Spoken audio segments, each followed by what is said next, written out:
श्री स्वामी समर्थ. आजचा संदेश टाळू नकोस. जर का तू हा संदेश ऐकलास तर भाग्यवान ठरशील. पाहून दुर्लक्ष करू नकोस. हा संदेश शांतपणे ऐकून घे. मी तुझ्यासाठी काही खास योजना आखून ठेवल्या आहेत, ज्या तुझ्या आयुष्यात सुख, समृद्धी आणि आनंद घेऊन येतील. माझ्या बाळा, चिंता करू नकोस. या दिवसापासून सर्व काही तुझ्या मनासारखं होईल. तुझ्या आयुष्यात कितीही संकटे आली तरी थंड राहा आणि माझ्यावर विश्वास ठेव. अरे बाळ, सगळं चांगलंच होणार आहे, हे गृहीत धरून चाल. बाकीचं परमेश्वर पाहून घेईल. हा विश्वास मनात असला की येणारा प्रत्येक क्षण आत्मविश्वासाचा असतो. घाबरून जाऊ नकोस. संकटात जो स्वतःला शांत ठेवून संकटावर मात करतो तोच खरा स्वामी भक्त. बाळा, एक दिवस आनंदाशिवाय गेला तर आयुष्यातला एक दिवस तुम्ही गमावला आहात. एक दिवस आनंदात गेला तर आयुष्यातला एक दिवस तुम्ही कमावला आहात, हे लक्षात असू द्या. आणखी एक गोष्ट, तुमचा स्वभाव खेळकर, उमदा असेल तर तुम्ही आजारातून बरे व्हाल. आणि तुम्ही कायम प्रफुल्लित असाल तर तुम्ही आजारी पडणारच नाही. सगळ्यात महत्त्वाचे म्हणजे आजूबाजूला जे जे उत्तम आहे, उदात्त आहे, त्याकडे पहा, त्याची जपणूक करा. आणि हो, तुमच्या मित्रांना कधीही विसरू नका, त्यांना जपा. हे जर तुम्हाला जमले तर तुम्ही मनाने कायम तरुण राहाल आणि इतरांनाही हवेसे वाटाल. बाळा, मित्र नसतील तर तुम्ही नक्कीच एकटे आणि एकाकी पडाल. म्हणूनच म्हणतो, आयुष्य खूप कमी आहे, ते आनंदाने जगा. प्रेम मधुर आहे, त्याची चव चाखा. क्रोध घातक आहे, त्याला गाडून टाका. संकटेही क्षणभंगूर आहेत, त्यांचा सन्मान करा. कधी अडल्या नडल्याची हाक तुझ्यापर्यंत पोहोचत असेल तर ईश्वराचे आभार माना, कारण तो समर्थ असतानाही इतरांच्या मदतीसाठी त्याने तुझी निवड केलेली असते. माणसाने कर्म चांगले ठेवावं, कोणी पाहत नाही याचा अर्थ काढू नये. जेव्हा नियती त्याचा हिशोब करते तेव्हा तिथे कोणाचाही वशिला चालत नाही. अरे बाळा, असे जग की तुझी उपस्थिती कुणाला जाणवली नाही तरी चालेल, पण तुझ्या अनुपस्थितीची उणीव जाणवली पाहिजे. सर्व दरवाजे बंद झाले तरीही स्वामींच्या हृदयाचा दरवाजा कायम उघडा असतो.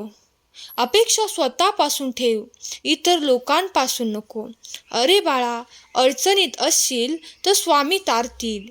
एकटा असशील तर सांभाळतील. मार्ग सापडत नसेल तर दाखवतील. अश्रू थांबत नसतील तर पुसतील. फक्त स्वामींना आर्ततेने हाक दे. बाळा, प्रत्येक गोष्टींचा दोन बाजूने विचार कर. एक, ही गोष्ट माझ्या हिताची आहे का? दोन, हे सांगणाऱ्यांचा काही स्वार्थ नाही ना? बाळा, मोठेपणा देऊन लुबाडणारे अनेक असतात, पण तुला मार्ग दाखवणारे फार कमी असतात. जर व्यक्तिमत्व सुंदर नसेल तर दिसायला काहीच अर्थ नाही, कारण सुंदर असण्यात आणि सुंदर दिसण्यात खूप फरक असतो. बाळा, कोणतेही व्यसन करू नकोस.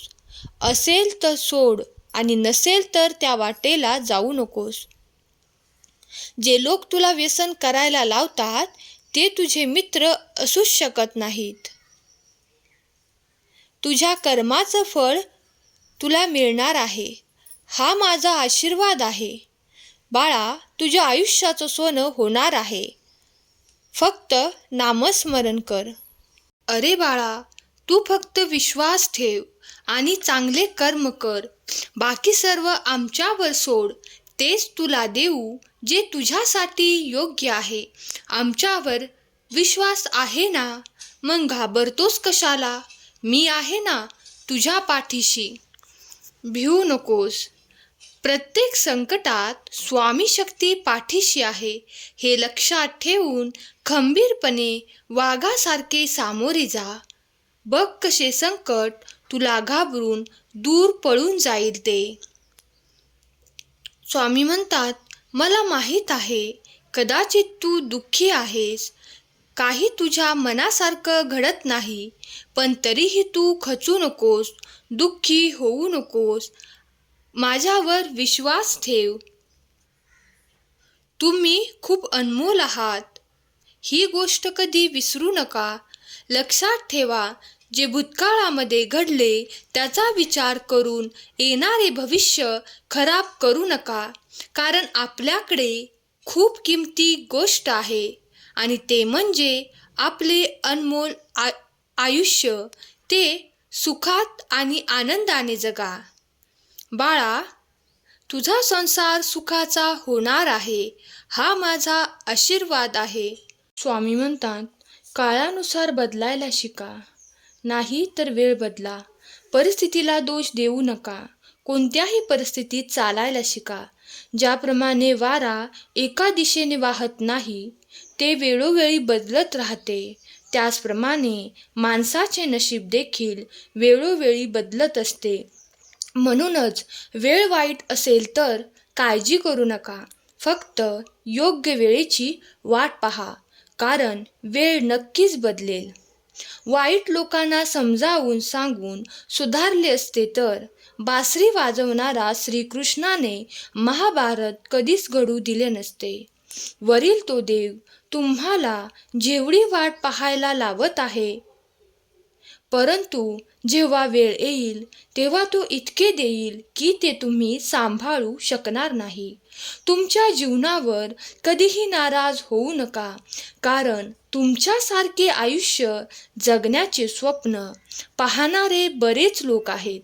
तुम्ही मागे जाऊन तुमचा भूतकाळ सुधारू शकत नाही, पण आज चांगले काम करून तुम्ही तुमचे भविष्य नक्कीच सुधारू शकता. आजवर दुःख सहन केलंस तरीही तुझ्या चेहऱ्यावर आनंद आहे. खूप समाधान वाटतं पाहून. बाळा, तुझ्या जीवनाचा मी एक भाग आहे. अरे बाळा, तुला अजून खूप काही महत्त्वाची गोष्ट सांगितली आहे. तू प्रामाणिक आणि खंबीर आहेस. बाळा, सुखाच्या शोधात आजचा दिवस जगायला विसरू नकोस. तुझ्या सोबत आहे मी नेहमी, तू भिवू नकोस. बाळा, तुझ्या अंतर्मनात असणारं माझं वास्तव्य मला नेहमीच दिसत असतं. फक्त डोळसपणे बघ, एकदा आयुष्याचं गणित सहज सुटत असतं. तुला जगायला शिकवलं आहे. मागे वळून बघ तर एकदा, किती अडचणीतून मार्ग काढला आहेस. जेव्हा मी तुझ्यासोबत असेन, तुझा मार्ग चुकणार नाही. तुझं दुःख, अडचणी कधी संपून गेल्या हे तुला देखील कळणार नाही. लक्षात ठेवा की खडतर मार्गावर जाण्यासाठी पूर्ण विश्वास आणि संयम असायला हवा. कधी कधी तुम्हाला काही समस्यांना तोंड द्यावे लागते. यावेळी मला तुमच्या अवतीभोवती असलेली सर्व दुःखे दिसत आहेत आणि मला माहीत आहे ही दुःखे तुमच्या आयुष्यातील काही क्षणासाठीच आहेत. तेव्हा माझ्या मुलांनो, हार मानू नका, पुढे चालत राहा. पण माझ्या मुलांनो, दुःख पाहून अस्वस्थ होऊ नका. जेव्हा तुला काही समजत नाही तेव्हा डोळे मिटून आई वडिलांसह माझे ध्यान कर. तुमचे मार्ग आपोआप दिसू लागतील. जर तुम्ही खूप दुःखी राहाल तर तुम्ही आतून पूर्णपणे थकून जाल आणि तुम्हाला अशक्तपणा जाणवेल. त्यामुळे तुम्ही उद्याही काम करू शकणार नाही. पण माझ्या मुलांनो, माझ्यावर विश्वास ठेवा आणि ही चिंता बाजूला ठेवा. पुढे जा, तुमचे काम करत राहा. तुम्हाला तुमच्या आयुष्यात नक्कीच यश मिळेल. माझ्या मुलांनो, हे लक्षात ठेवा, जो भक्त मला दुःखात आणि सुखात स्मरण करतो मी आयुष्यभर त्याची काळजी घेतो. माझ्या मुला, तुझ्या कामाच्या परिणामाची काळजी करू नकोस, कारण काम करणे तुमच्या हातात आहे, पण त्याचे फळ देणे माझ्या हातात आहे. त्यामुळे नेहमी चांगले काम करत राहा. तुम्हाला चांगले फळ मिळेल, कारण जेव्हा तुम्ही चांगले कर्म कराल तेव्हा ते सर्व सत्कर्म तुमच्या तिजोरीत जमा होतात आणि या सर्वांचे फळ तुम्हाला एक ना एक दिवस नक्कीच मिळेल. म्हणून शंका घेणे सोडून द्या आणि निरुपयोगी गोष्टींची चिंता करण्यात तुमचा वेळ वाया घालवू नका. तुमच्या आयुष्यात आनंदाचे दिवस येणार आहेत. आता त्यांचा आनंद घेण्यासाठी सज्ज व्हा.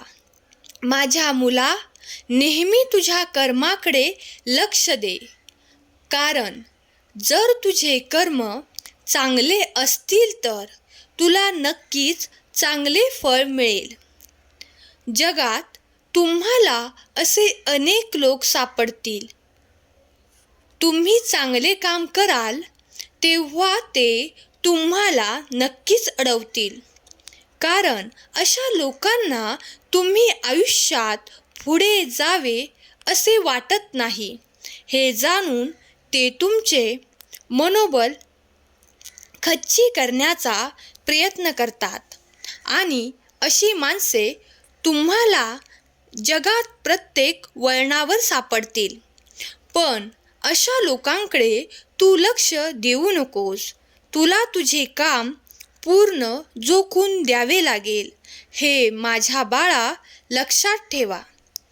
जीवनात तेच लोक यशस्वी होतात ज्यांचा स्वतःवर विश्वास असतो आणि यश देखील त्यांच्यासमोर नतमस्तक होते. जे ते मिळवण्यासाठी रात्रंदिवस मेहनत करतात. यश हे पाहत नाही की माणूस श्रीमंत आहे की गरीब, किंवा तो कोणत्या जातीचा आहे. ते पाहते की माणूस किती मेहनत करतो आणि ज्या कामातून त्याला यश मिळवायचे आहे ते पूर्ण निष्ठेने करतो. इतके समर्थ बनवले आहे की तुम्हाला तुमच्याबरोबर अयोग्याबरोबरच चांगले वाईट तसेच फायदे तोटे याचेही ज्ञान आहे. पण तरीही तुमच्या अज्ञानामुळे तुम्ही अशा गोष्टी करता ज्याने तुम्हाला नेहमीच त्रास होतो. मी तुम्हाला हा संदेश फक्त या उद्देशाने देऊ इच्छितो की ते ऐकल्यानंतर तुम्ही तुमच्या जीवनात ते यश मिळवा जे तुम्हाला हवे आहे. घाबरू नकोस, पुढे जात जा. मी संदेश तुझ्यासाठी पाठवला आहे. मी सदैव तुझ्या पाठीशी आहे. घाबरू नकोस. व्हिडिओ आवडल्यास खरा स्वामी भक्त टाईप करा आणि व्हिडिओला शेअर करा. घाबरू नकोस, पुढे जात जा. मी सदैव तुझ्या पाठीशी आहे. श्री स्वामी समर्थ. आजचा व्हिडिओ शेवटपर्यंत ऐकल्याबद्दल धन्यवाद. केलेली सेवा स्वामींचरणी अर्पण करते. श्री स्वामी समर्थ. जय जय स्वामी समर्थ. श्री स्वामी समर्थ. जय जय स्वामी समर्थ.